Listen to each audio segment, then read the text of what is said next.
Happy Thursday, and thanks for tuning in to NLFX News. I'm Alyssa. If this is your second or third or fourth episode you're watching, welcome back. If you haven't caught an episode of NLFX News yet, welcome. On this show, we like to get nerdy about our gear and give stuff away. Speaking of which, our winner this week is Jordan Bringhouse. Jordan, our team will be in contact with you soon so we can send this Chauvet DJ beanie your way. Coming up, we will be hearing from Tony, Katie, and a couple new faces. But before we get into that, it's time for the NLFX Stock Report. The one-of-its-kind gig bar move from Chauvet DJ is in stock now at NLFX. This 5-in-1 lighting system includes moving heads, derbies, washes, a laser, and a strobe effect mounted on the single bar. Also in stock from Chauvet DJ is our go-to lighting solution for this broadcast. The cast panel pack with separate dials for warm and cool color mixing. You can set these lights to the perfect temperature for your scene. From Pioneer DJ, we have controllers in stock, including the 4-channel XDJ RX3 and the 2-channel XDJ XC. Here at NLFX, we receive many calls asking about what is in stock from Shure. And while it may be difficult to get your hands on some of your favorites right now, we can offer you a variety of microphones, including vocal microphones, the SM58, Beta 58, and Beta 87, the BLX wireless system, and the SM57 dynamic instrument microphone. Speaking of Shure, Tony is back with Joe, and you'll never guess what they're talking about this week.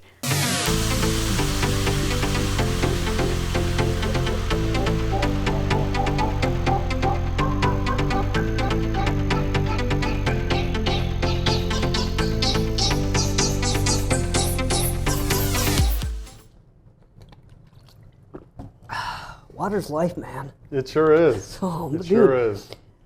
Hey, buddy.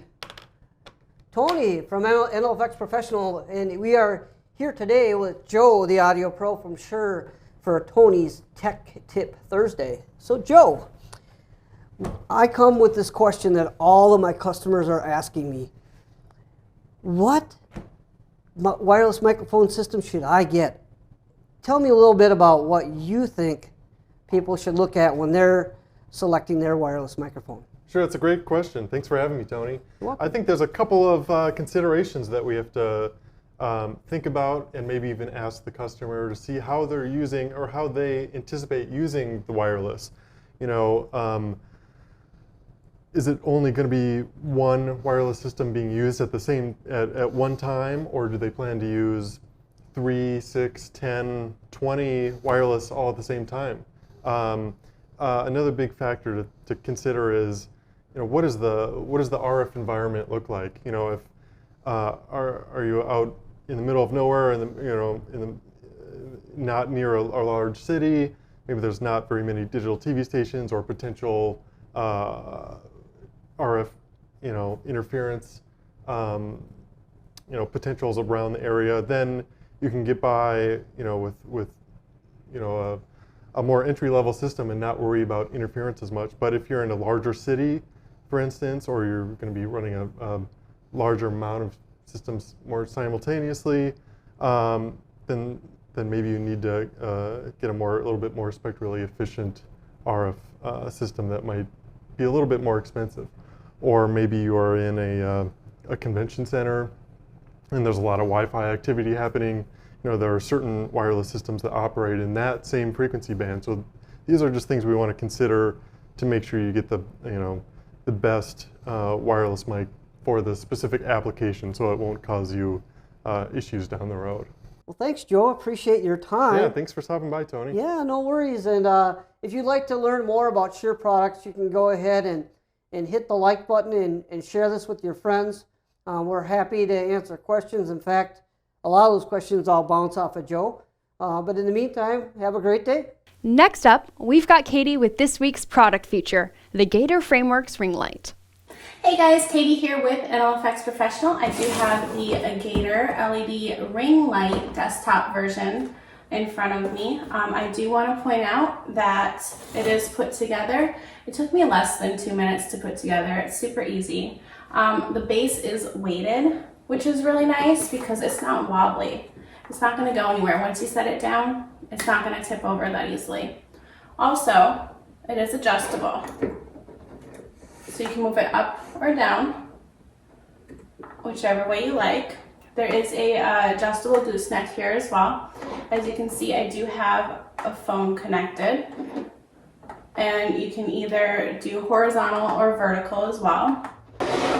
The gooseneck is adjustable, and it does have a 360 ball joint as well. So really, it is very versatile, and you can put your phone however works for you. You can adjust the light. I do want to point out that I do have it connected to my computer via USB.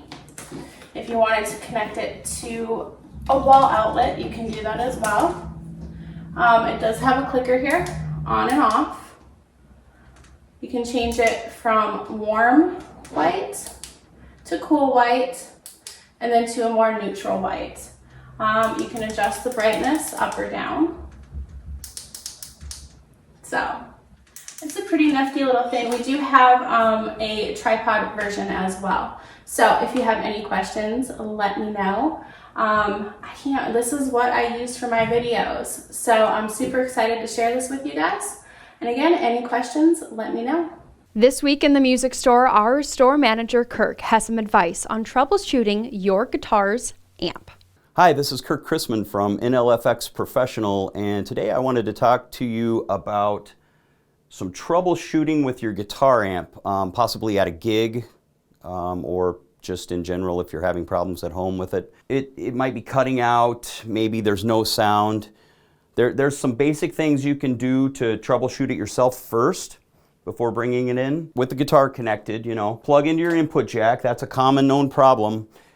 Try moving it around, wiggling it around a little. If it crackles or cuts in and out, you could have a dirty input jack or a broken solder joint. That's pretty common. All your volume and tone pots, they could be dirty or crackly, so you could try wiggling them around a little while you have some notes playing and see if it cuts in and out or makes staticky noises. Having your gain knob really dirty can make your amp not even play. Those are the common ones that you probably already know about. But one of the more overlooked problems that can happen with these amps is actually in the effects loop, the send and return jacks. It could be called pre-out, power in, or power amp in. These are switching jacks, so what happens is when you do not have a cable plugged in, the contacts will be closed, which causes the signal to go from one to the other as if a cable were plugged in. Those get dirty. The contacts can make crackly noises or make the amp just not even work at all. One quick way to try it out is to take a guitar cable, go from the send directly right into the return, and that will bypass the switching mechanism in there, and a lot of times that can be a problem. Well, hopefully some of these tips will get you through a gig or help troubleshoot your amp. Now, one thing is, if you're not really sure what's going on here, definitely give us a call. We can help you out, give you some pointers, or you can bring it in and one of our techs can take a look at it and fix it up for you. But in the meantime, thanks for tuning in. This is Kirk Chrisman from NLFX Professional, and I'll see you next time.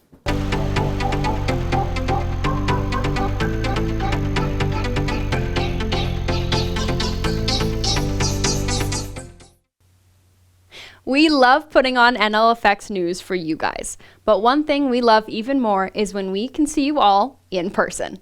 That being said, NLFX will be at the Mobile Entertainers Expo at the South Point Hotel and Casino in Las Vegas, February 21st through the 24th. Come say hi! We'll be there with our partners at ElectroVoice, Chauvet DJ, and Mixware. And there will be special pricing on the items we're featuring at the show. If you find yourself missing us before then, drop us a note on social media. We're on TikTok, Facebook, and Instagram at NLFX Pro, and you can visit us online at nlfxpro.com. Lastly, before we part ways, we heard your favorite Marvel characters last week. Now this week, we would like to know what your favorite DC characters are. Let me know in the comments, and I will see you all next week.